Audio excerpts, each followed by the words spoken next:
और गुलामों, जय श्री राम, सब बढ़िया। तो गुलामों को बाइकॉट जियो और बाइकॉट अंबानी अडानी के मुहिम को जबरदस्त तगड़ा झटका मार्क जुकरबर्ग ने दे दिया है।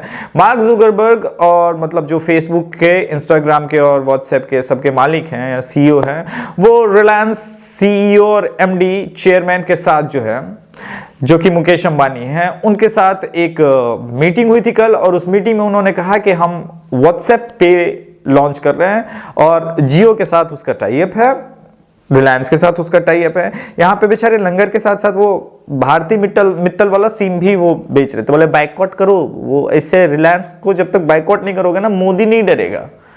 मीनवाइल मोदी गुजरात के फार्मर से मिल रहे थे। मार्क जुकरबर्ग ने एक बहुत रिमार्केबल बात कही जो कि आपको समझनी होगी। मार्क जुकरबर्ग ने कहा कि प्रधानमंत्री नरेंद्र मोदी के नेतृत्व में भारत एकमात्र दुनिया का एकमात्र देश है जिसने यूपीआई पेमेंट सिस्टम चालू किया है, जो कि 140 बैंकों के साथ टाई अप है। ये बहुत ही बड़ी अचीवमेंट है, बहुत ही रिमार्केबल काम है और इसके लिए बधाई के पात्र है। और कुल मिलाकर टाई अप हो गया, यानी रिलायंस का बाइकआउट करने के साथ साथ अब किसानों के आज आगे जो है समस्या ही है कि उन्हें फेसबुक, इंस्टाग्राम और व्हाट्सएप भी छोड़ना होगा। यार फिर ये वामपंथी सोच रहा हूं यार, रूमर किस पे फैलाएंगे? ये इनका रूमर ग्रुप तो वही व्हाट्सएप है ना।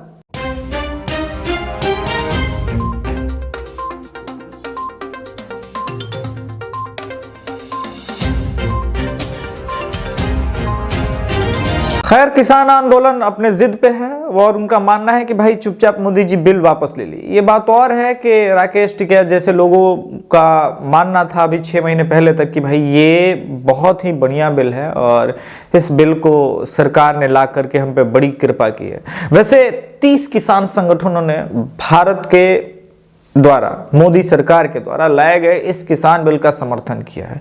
वैसे कुछ और बातें हैं कि जहां पे खरीफ और रबी की फसल के अलावे कभी कभी प्याज पूरी की पूरी क्विंटल की बोरी उठा ली जाती है इन्हीं मंडियों के द्वारा, इन्हीं बिचौलियों के द्वारा, और किसान को मिलता है सिर्फ 5 रुपए। कभी कभी आलू उठा लिया जाता है और आलू के भाव जो मिलते हैं 1 रुपए।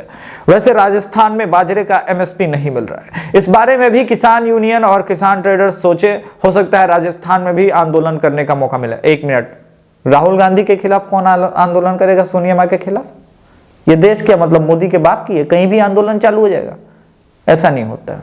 छत्तीसगढ़ में एक किसान का जो है 100 क्विंटल 11 क्विंटल में तब्दील कर दिया गया। छत्तीसगढ़ में भाई मोदी की सरकार, ओ नहीं, कांग्रेस की सरकार है, तो भाई छत्तीसगढ़ में किया गया। छत्तीसगढ़ में आपको पता है वहां एक ऐसी सरकार है जो हिंदुओं को रोज, जिसका बाप हिंदुओं को रोज गाली देता है, सनातन धर्म को गाली देता है। तो आदिवासी अपने भाई लगे, भाई उठा लिए पैसे और उठा लिए भाई माल वाल। इसके बाद आदिवासी ने आत्महत्या कर ली। ये थोड़ी सी प्रॉब्लमेटिक थी, लेकिन छत्तीसगढ़ वालों ने न्यूज ही दबा दी।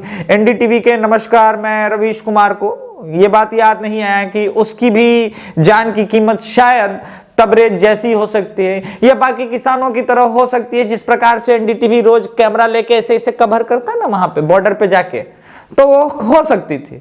लेकिन भाई वो आदिवासी एक तो कांग्रेस राज में था, तो कांग्रेस राज के खिलाफ तो चूनी बोलना है और इसी को ईमानदार पत्रिका कहते हैं, दूसरे वाले को गोदी मीडिया बोलेंगे। तो कुल मिला के यही कुछ प्रोग्राम चल रहा है। लेकिन दोस्तों, मेरा मेन कंसर्न इन सबसे अलग कोलार डिस्ट्रिक्ट में हुआ। विस्ट्रॉल नाम की कंपनी है जिसके एम्प्लॉयज ने विस्ट्रॉल कंपनी में तोड़फोड़ की, वेंडलाइज किया और प्रोडक्ट्स जला दिए। विस्ट्रॉल कंपनी आईफोन 7 बनाती है, माइक्रोसॉफ्ट के उत्पाद तैयार करते हैं, यही नहीं वो लेनोवो के भी उत्पाद तैयार करती है। भारत में उसने अब तक मतलब कर्नाटक में ही 10,000 लोगों को नौकरी पर लगा था। इसमें से कुछ, सबके नहीं, कुछ एम्प्लॉयज का कहना है कि उनकी सैलरी जो है मनमाने ढंग से कटौती की गई थी। याद कीजिएगा, मैंने वर्ड यूज किया, सबकी नहीं, कुछ एम्प्लॉयज की मनमाने ढंग से सैलरी कटौती की गई थी। इसी में वो क्रोध में थे और उन्होंने जाके तोड़फोड़ कर दिया। Let me tell you first, I stayed in Bangalore as well as Kolar. Kolar में एक मालूर डिस्ट्रिक्ट है, वहीं पे मालूर तालुका है, कोलार डिस्ट्रिक्ट है और तालुका का नाम है मालूर। मैं वहां रहा हूं। This is not Kannadiga nature. मैं वरी किस लिए हूं, इसलिए मैंने बोला ये कर्नाटक के लोगों का नेचर नहीं है वेंडलाइज करना, वो भी बाहर की कंपनियों को, वहां पे इंटेल एशिया है, सैमसंग है, पूरा जब डोमलूर, बेंगलोर में आप जाएंगे ना डोमलूर सर्कल पे, तो वहां बहुत बड़ी डेल की कंपनी है।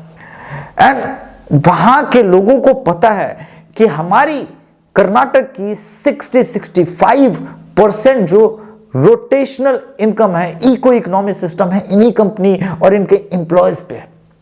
इसलिए कर्नाटक के लोगों का ये एटीट्यूड नहीं रहता। लेकिन फिर मैंने खोजबीन की कि इस न्यूज के पीछे कौन हो सकता है, तो पता चला कि एक और ताइवान की कंपनी डी-लिंक, जो कि राउटर बनाती है। आप सबके घर में अगर वाईफाई होगा तो आप लोगों ने डेफिनेटली, मैं श्योर हूं कि राउटर डी-लिंक कहीं लिया होगा, चाहे बीएसएनएल हो या रिलायंस का प्रोवाइडर, सब राउटर जो प्रोवाइड करते हैं वो डी-लिंक का करते हैं। ये ताइवान की कंपनी है और इसने अपना सब कुछ लगभग चीन में समेट लिया था और भारत में अपना मैन्युफैक्चरिंग सेटअप डालने को तैयार थी। समझ रहे हैं कहां से खेल चल रहा है? आप लोग बिल्कुल ठीक समझ रहे हैं। और फिर खबर आती है कि इतने बड़े कंपनी में 450 करोड़ का जानो माल का नुकसान हो गया। कर्नाटक सरकार ने दोषियों को पकड़ लिया है। मोदी सरकार ने जापान को, ताइवान को, बाकी अन्य देशों को भरोसा दिया है कि ये हद से ज्यादा डेमोक्रेसी का फायदा उठाया गया है और यहां पे जानबूझ करके कुछ ऐसा क्रिएट किया गया है जो कि बाहर के तत्वों का हाथ है। अब आप समझिए कि भारत को इस प्रकार से बनाए रखने में किसका साथ है। अब मैं आ रहा हूं किसान आंदोलन और शाहीन बाग आंदोलन पे।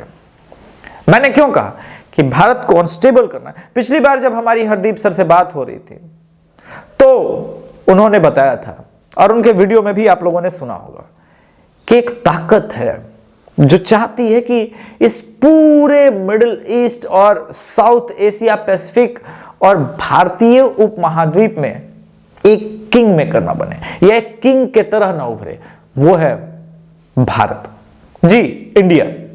और उसके लिए पाकिस्तान को इसी वजह से चीन फंडिंग करता रहता है। भेजते रहो ना आतंकवादी, थोड़ा बहुत इधर परेशान रहेंगे, थोड़ा बहुत हम लेपुलेक और इन सब का उलझा के रखेंगे, फिर बॉर्डर पे हम लैक पे थोड़ा सा बदमाशी कर लेंगे। भारत इसमें उलझा रहेगा और खुद की विकास की तरफ ध्यान नहीं दे पाएगा। इसी वजह से जो किसान अध्यक्ष जून महीने में इस बिल के समर्थन में था, वो बंदा 2020 के आखिर आते आते वो कहने लगा भाई ये तो बिल ही गलत है।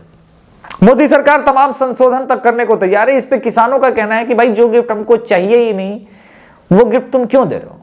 इस पे मेरा एक जवाब है उन्हीं किसान संगठनों को, गिफ्ट तो तुम ही लोगों ने मांगा था और ये गिफ्ट तुम्हारी आज की नहीं 20 साल पुरानी है, मगर तुम कह रहे हो कि गिफ्ट हम मोदी के हाथ से नहीं राहुल गांधी के हाथ से लेंगे। भारत की जनता इस एटीट्यूड को नामंजूर करती है, क्योंकि राहुल गांधी तो बनने से रहा, समझ रहे हो, राहुल गांधी तो पीएम बनने से रहा, तो गिफ्ट लेना है तो लो, वरना हम तो अब भाई, क्योंकि 30 संगठन भी तो समर्थन में है, खाली तुम ही नहीं हो, तो भाई देश के जो बाकी हिस्सों के किसान हैं उनको तो ये गिफ्ट चाहिए था और हम दे के रहे हैं। तो ये सोच लेना कि सरकार ये बिल वापस ले लेगी, ये बेवकूफी है। दूसरी बात, इस बिल को वापस लेने से एक मैसेज और चला जाएगा कि शाहीन बाग और किसान आंदोलन जो कि ये हो रहा है, सो कॉल्ड रूप से किसान आंदोलन, तरह के आंदोलन करके आप सरकार को झुका सकते हैं। दरअसल ये आंदोलन होता ही नहीं, इसको आंदोलन नहीं बोलते। आपने सुना था कि गांधी निकले पद यात्रा पे और कहा कि भाई साथ में साथ लंगर और बिरयानी का इंतजाम करा, नेहरू जा जा जा जरा करा। नेहरू भागा भागा गया और बोला यहां पे महात्मा गांधी अब आ गए, हजरत यहां पे लंगर लगेगा और हम लंगर में व्यवस्था करेंगे इन सब चीजों की। ऐसा तो किया नहीं था। तो फिर समस्याएं कहां हैं? देखिए, अन्ना आंदोलन सक्सेसफुल रहा क्योंकि कोई भी राजनीतिक दल, आपने सुना था अन्ना आंदोलन में कोई बीजेपी का नेता मंच पे चढ़ा हुआ? नहीं, पब्लिक को ये मिल रही थी बिरयानी, कबाब, ये शबाब, मतलब शबाब नहीं शराब है, समझिए जरा आप लोग फ्लो में। यार कंटेंट क्रिएटर हमारा जो है ना थोड़ा सा फ्लो में ज्यादा लिख देता है। नमस्कार, मैं मैक्स से अवार्ड धारी, आप लोग तो समझ ही रहे हैं। तो ये जो हो रहा है पूरे देश में भारत को अनस्टेबल करने का, इस षड्यंत्र को आप समझिए, और इसी षड्यंत्र को काउंटर करने के लिए अभिषेक तिवारी हमेशा तत्पर रहेगा। दोस्तों एक बात मैं आपसे चलते चलते कहना चाहूंगा, आशीष त्रिपाठी भाई की किताब है बाला सेक्टर, पढ़िएगा जरूर। अमेजोन पे उपलब्ध है, 200 रुपए की किताब है मात्र। मैंने भी पढ़ना शुरू किया है। कमाल का राष्ट्रवादी लेखक है। हम सबका ये नैतिक धर्म हो जाता है कि हम राष्ट्रवादियों का समर्थन करें, चाहे वो फेसबुक पे हो, इंस्टाग्राम पे हो, या फिर वो लेखन के माध्यम से वामपंथ के नैरेटिव को काउंटर कर रहे हो। जय श्री राम।